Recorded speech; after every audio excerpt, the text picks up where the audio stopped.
আত্মীয়তার সম্পর্কের খাতিরে দাঁড়াইছি, বাড়ির প্রতিনিধি হিসেবে দাঁড়াইছি। আপনারা এই মৃত ব্যক্তি থেকে একটা জিনিস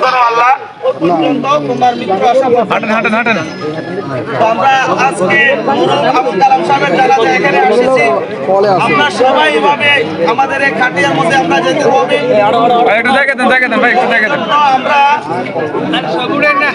এই জন্য আমরা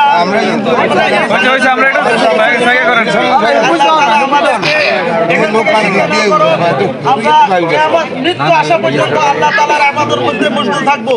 আজকে এখানে যেভাবে আমরা নামাজ পড়তে এসেছি, জানাজার নামাজ ফরজে কিফায়া, ওভাবে আমরা আমাদের 5 ওয়াক্ত নামাজ প্রতিদিন আমরা এটার ইহতিমাম করব।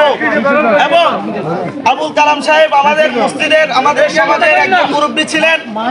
উনি চলার পথে যদি কারো চলাফেরার মধ্যে ওনার ত্রুটি হইতে পারে, যদি ভুল হয়ে থাকে, আপনারা ওনাকে ক্ষমা করে দিবেন এবং তার পরিবারের জন্য দোয়া করবেন। আল্লাহ তাআলা যেন তার পরিবারকে ধৈর্য ধারণ করে। ওনার ছেলেরা বাইরে আছেন, ওদেরকে আল্লাহ যেন সবরে জামিন দান করে, আমরা এই দোয়া করব। এই পর্যায়ে আমাদের সামনে কথা বলবেন আমাদের মসজিদের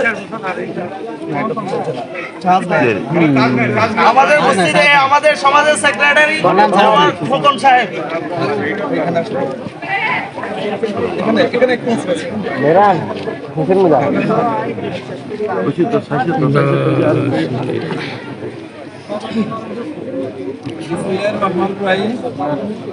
মরহুম আবুল কালাম সাহেবের জানাজাতে আগত সবাইকে আসসালামু আলাইকুম।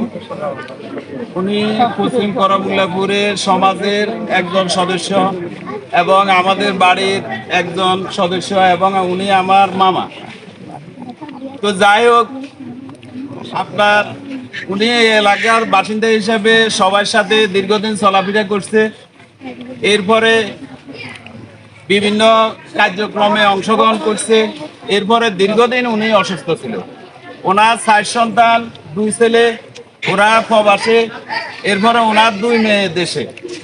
ওনার পরিবারের পক্ষ থেকে এবং আমার বাড়ির পক্ষ থেকে এবং সমাজের পক্ষ থেকে আমি ওনার ভুল ত্রুটির জন্য আপনাদেরকে আহ্বান জানাচ্ছি। যদি চলার পথে বা বিভিন্ন কর্মকাণ্ডে আপনাদের মনে কষ্ট দিয়ে থাকে, আপনারা ওনাকে ক্ষমা করে দেবেন।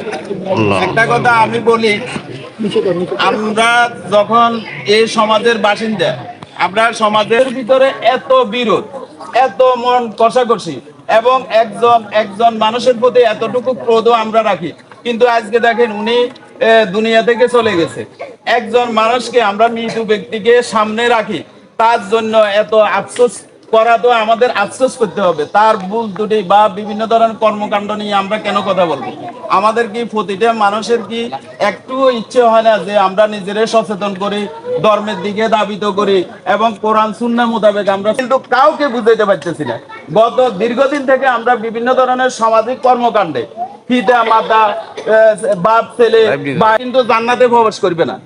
উনি আমার মামা, উনি দুনিয়া থেকে চলে গেছে বলে এখন আমি দাঁড়াইছি, আমি একজনের সমাজের প্রতিনিধি হিসেবে আমি দাঁড়াইছি, আত্মীয়তার সম্পর্কের খাতিরে দাঁড়াইছি, বাড়ির প্রতিনিধি হিসেবে দাঁড়াইছি।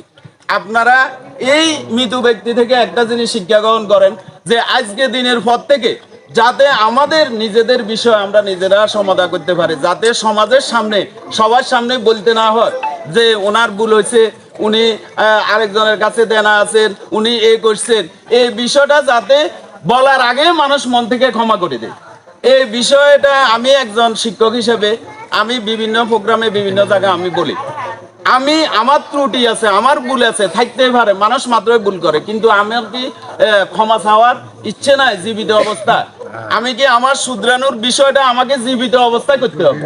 মৃত্যুর পরে কেন আমার ওয়ারিসানরা আমার ভুলের জন্য ক্ষমা প্রার্থনা করবে? তদ্রূপ এই মৃত ব্যক্তি থেকে আমাদের শিক্ষা নেওয়া উচিত। যাই হোক, আপনারা আসছেন, উনি দীর্ঘদিন অসুস্থ ছিল, ওনার সাথে তেমন একটা মানুষের সাথে লেনদেনও ছিল না। তারপরেও যদি থেকে থাকে, আমাদের আত্মীয়, আমাদের ওনার সন্তানেরা আছে, আপনারা যদি ওনার কাছে পাওনা থাকেন, আপনারা আমাদেরকে অবগত করবেন। অবগত করলে এটা ব্যবস্থা করা হবে। আর আপনারা